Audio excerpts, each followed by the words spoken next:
Uma praia repleta de mistérios inexplicáveis que coleciona mais de 300 aparições de OVNIs nos últimos 25 anos, se tornou uma importante rota ufológica de pesquisas.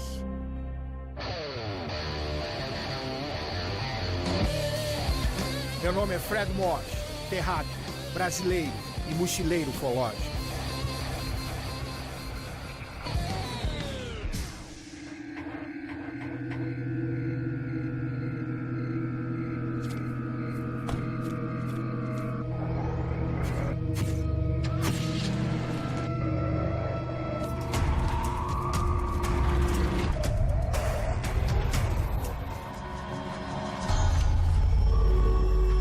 Eu e minha equipe vamos colocar o pé na estrada em busca de diferentes fenômenos extraterrestres.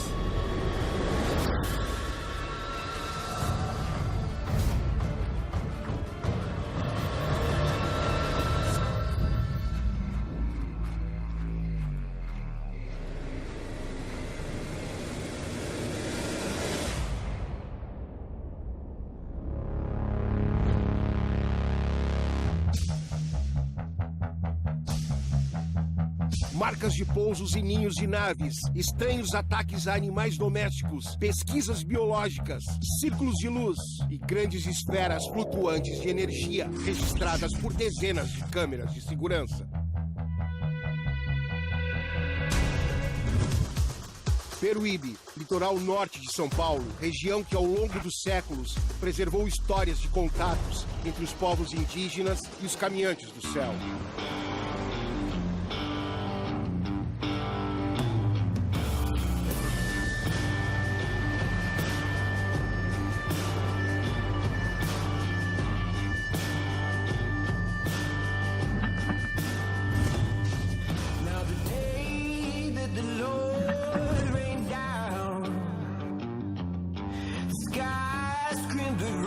Uma coleção de fenômenos na região, a maioria concentrada no ano de 2008, começou a chamar a atenção de diversos ufólogos do país. Dentre eles, alguém acostumado aos mistérios da Praia do Guaraú.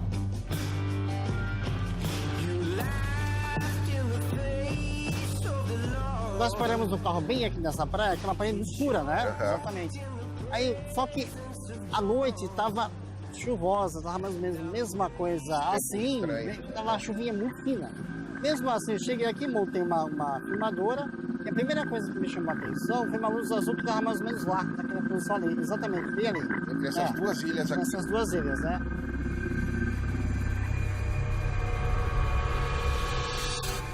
E uma coisa que eu notei é que ela tava na linha do horizonte. Na linha, não tava nem acima nem embaixo, só tava na linha do horizonte.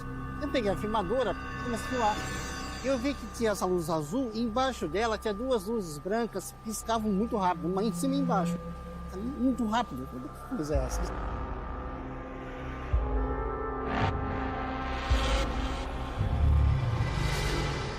E aquela luz ficou ali e não saía. Não se movimentava. Eu joguei laser, fiz um monte de coisa, nada. O que ela fazia às vezes, ela explodia num burst de luz muito forte, muito intenso, né?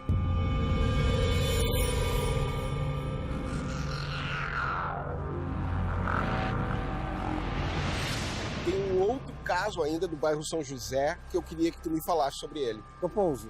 Exato. É.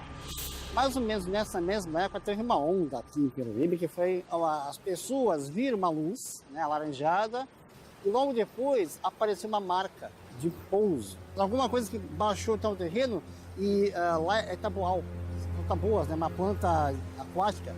E aquilo realmente ficou em forma de bacia, alguma coisa que chegou muito perto.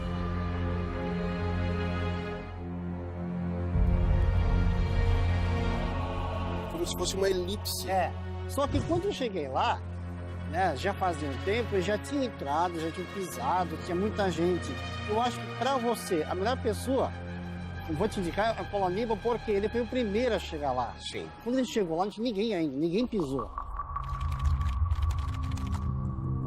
O fato mais importante que eu considero em 2008 foi um pouso de um objeto em cima de um terreno, de um tabual, no bairro São José. A A diversidade de fenômenos ufológicos de Peruíbe motivou ufólogos a mapearem as regiões de maior incidência para futuras pesquisas. E dentre os mais de 300 casos registrados, o do bairro São José talvez seja o mais intrigante de todos.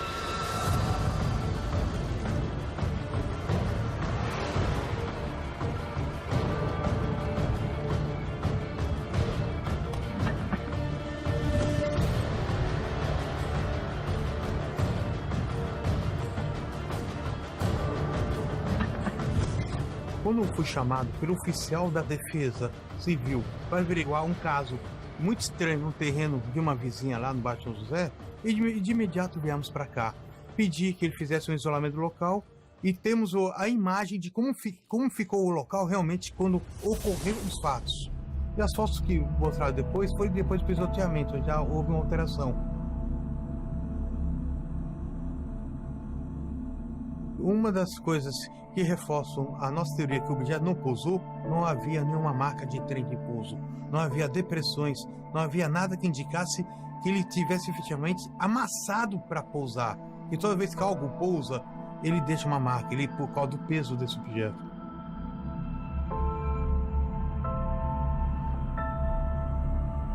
E outro detalhe muito importante: se o objeto tivesse pousado efetivamente, teria queimado todas as plantas, o inteiro.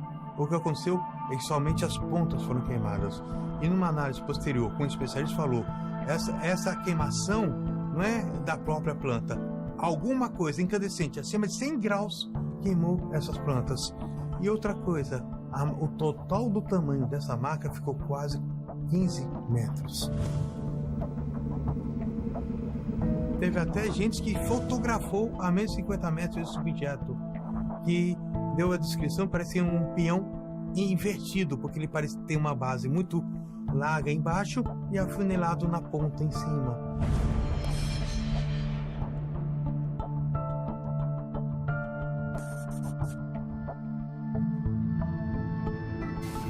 Paulo, então a partir desses acontecimentos é que foi criada a rota ufológica. Sim, logo em seguida, a partir do começo do ano seguinte, nós formulamos um roteiro para exemplificar casos de casuística. Foi uma série de acontecimentos onde as pessoas viram objetos estranhos, perto e de longe, até sobre o mar. Em certas regiões, principalmente onde se concentravam relatos. Por exemplo, o Guaraú, que é o relato de Jamil, está dentro desse roteiro, a gente colocou dentro desse roteiro. As ruínas do Abarebebê, que é um sítio arqueológico, talvez o mais importante aqui da região, é um ponto de grande avistamento de OVNIs.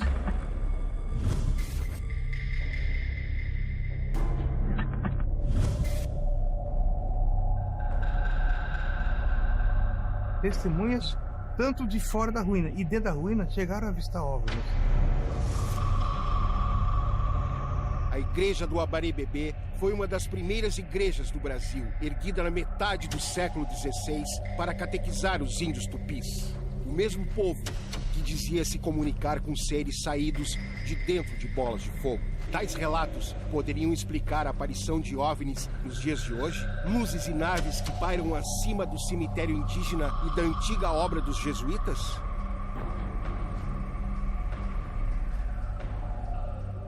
E até formular esse roteiro, a gente já conhecia 300 casos na região.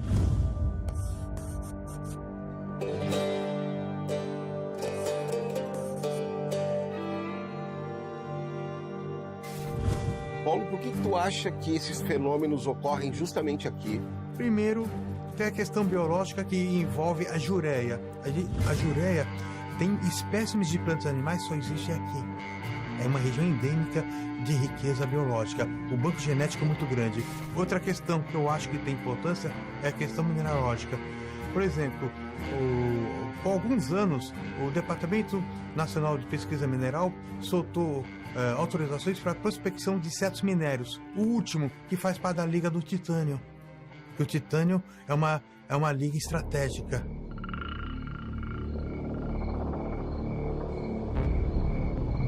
Um disco voador à distância altera o campo magnético, isso daqui é cilíndrico. Então ele tem esses mecanismos. E outra coisa que vale a pena enfatizar que houve um blackout aqui na região. Que momento foi esse blackout? Foi durante a noite, sei lá, foi durante a noite, no momento que estava observando esse objeto.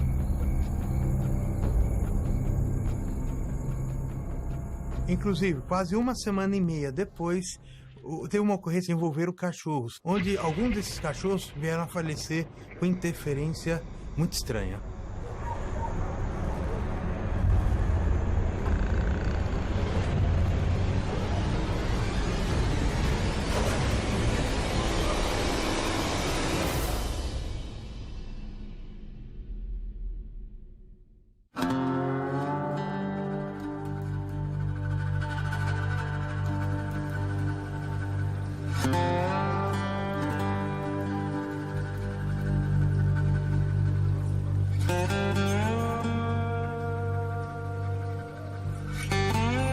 Um espaço de preservação onde a natureza encontrou a paz, até o dia em que a paz foi abalada por algo estranho e desconhecido.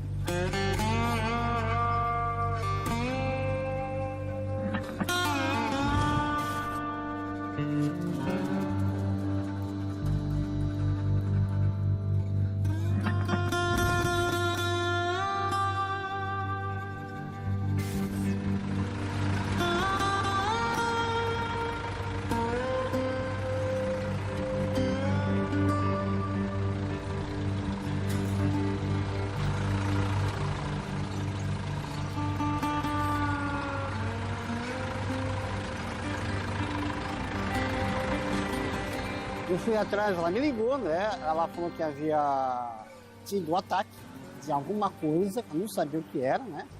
E 4 ou 3 cachorros tinham realmente sido atacados e mortos. Aí eu falei, quanto tempo? Mais uma semana mais atrás, né? Eu falei, mas vou fazer o que aí? Ah, eu guardei os cachorros para você. Eu guardou onde? No freezer. Ah, vamos lá. Em especial, eu gosto muito dessa foto porque ela indica como ficou configurado a questão do cadáver do cachorro. Não havia justificativa que explicasse de maneira natural essa situação. Foram atacados, mas umas mordidas, um ferimento estranho, né? E ela mesmo relata que foi visto um ser bípede que teria se envolvido nessa ocorrência, onde morreram 5 cachorros e um saiu vivo.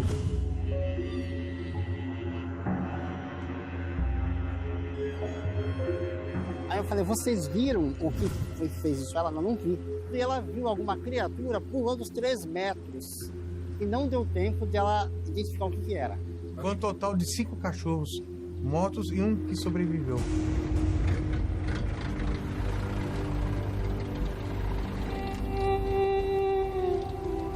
O sítio de Chalana Machado é um santuário de animais abandonados e que sofreram maus tratos. Mais de 700 cães de rua. O que não se podia imaginar é que tais animais cuidados e aparentemente seguros fossem então atacados e mortos por uma criatura desconhecida. Cadáveres encontrados por um tratador apresentavam estranhas perfurações e o sangue inteiramente sugado dos seus corpos. Quando chegou, de manhã encontrou os animais na situação, né? Conforme tem as fotos que mostram, passou, nós chamamos as autoridades, chamamos polícia, veterinário, não conseguiram chegar numa conclusão. Passou mais uns 3 dias, ocorreu de novo o fato, foi onde nós decidimos montar uma vigília para tentar pegar ou um caçador, uma pessoa que estava invadindo para, né, montar armadilha para capturar o animal, ou um outro tipo de animal que estava em ataque, uma onça, alguma outra coisa assim. Nós nos preparamos para isso, inclusive com armadilhas, tipo com cara e tal, na árvore. Né, tava eu e mais 3, uma equipe de 3 funcionários, e nós vimos pela primeira vez quando esse animal, esse ser, pulou uma distância de mais ou menos uns 12 metros, né? Onde ele mirou com a lanterna e um dos cachorros foi correndo atrás.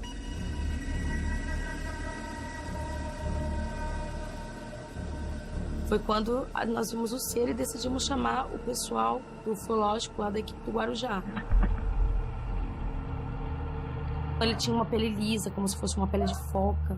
parecido com uma cara de morcego, umas orelhas pequenas, meia pontuda, os pés deles pareciam esses pés tipo de canguru, que dava de 2 pernas e com a mão meio assim, mais ou menos 1,30 m. Com certeza foi um ser extraterrestre, porque antes de acontecer esses ataques, teve o caso que aconteceu no bairro São José.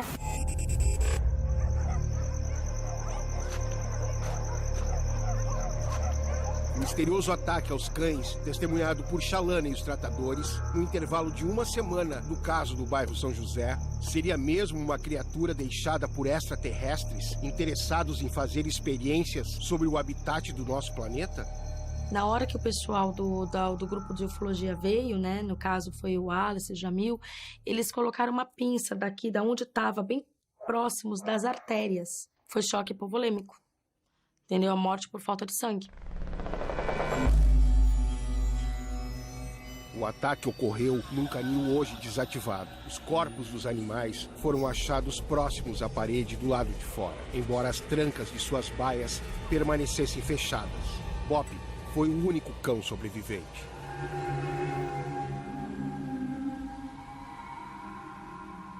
Na verdade, o Bop era como se fosse um cão pastorzão, né? Ele dominava o campo. E ele sempre foi meio agressivo, assim, meio rebelde. E, de repente, quando aconteceu esses ataques, nós encontramos ele dentro de um buraco, certo? Ferido. Ele tinha cavado um buraco perto de uma árvore.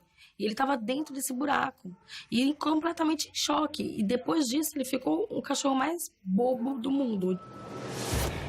Se por um lado, o sítio do projeto Anjinhos da Rua e o bairro São José estão na rota ufológica de Peruíbe, por outro, um local entre os dois pode ser considerado um ponto extraoficial de avistamentos de fenômenos extraterrestres.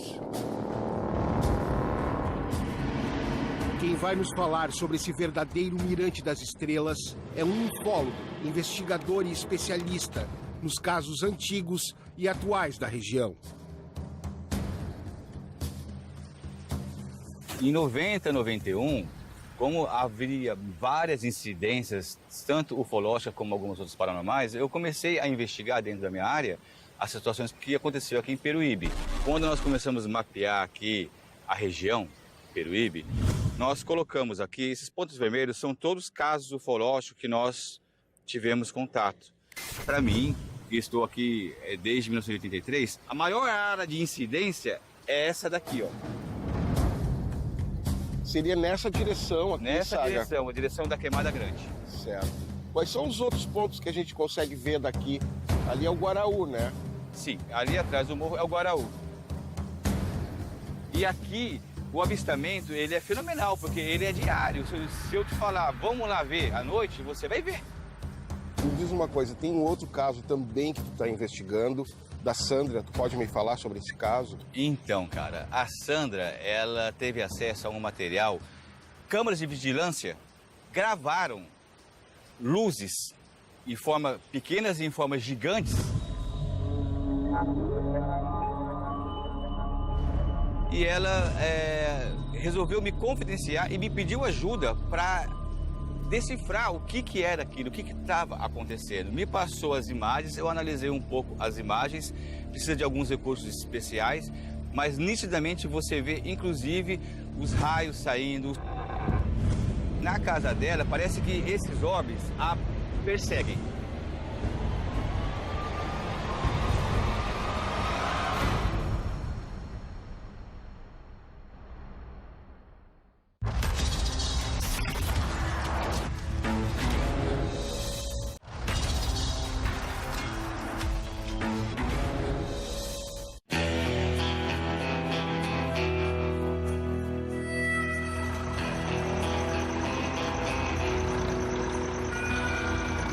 As imagens das câmeras de segurança entregues à pesquisadora Sandra são tão impressionantes quanto os fenômenos fotografados por ela em sua própria casa.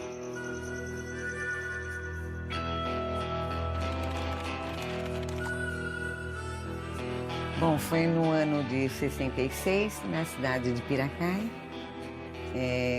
Naquela época não tinha nada, então as pessoas se distraíam na praça, onde tinha a igreja, né? E eu era pequenininha, brincando, de pega-pega com outras crianças, os adultos conversando.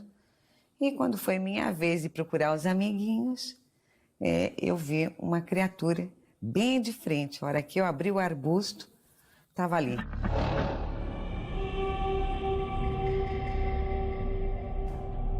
Abaixadinho, vermelhinho, meio amarronzado, com olhinho vermelhinho.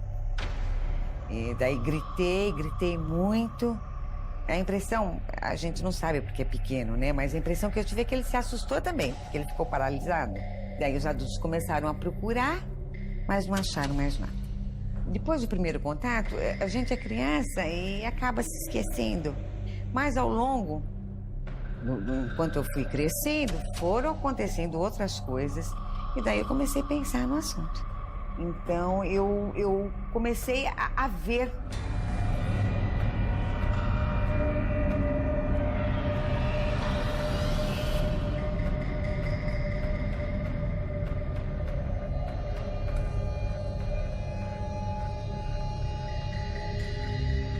E essas bolas começaram a vir na minha direção. É mais ou menos um tipo de plasma, uma energia.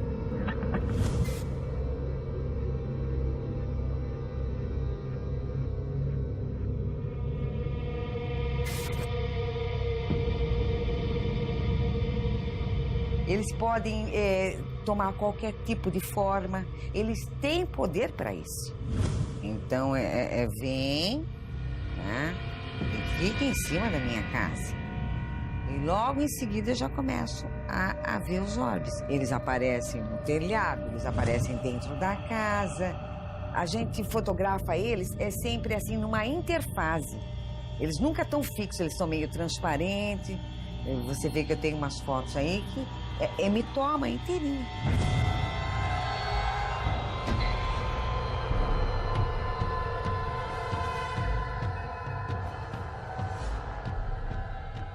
Então, eu recebo vídeo de toda a parte do Brasil. Às vezes vem até de fora. E esse vídeo me chegou e foi a maior surpresa da minha vida.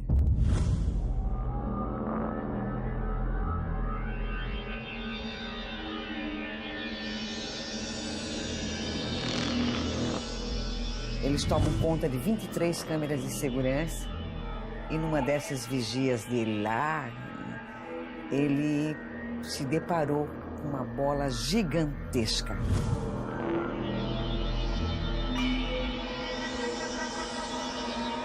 E daí saíram essas bolas de energia, de todos os tamanhos, se dividiam, se multiplicavam e entravam na Terra, saíam da Terra. Assustador.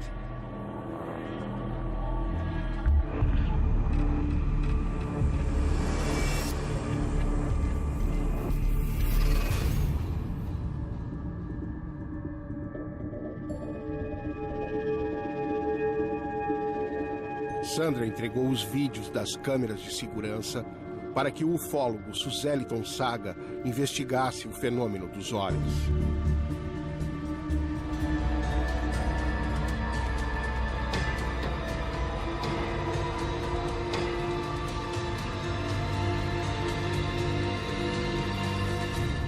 Convidei o Saga para me ajudar a instalar as câmeras de segurança na casa de Sandra, a fim de investigarmos o fenômeno dos orbes, que de um jeito ou de outro não param de chegar até ela.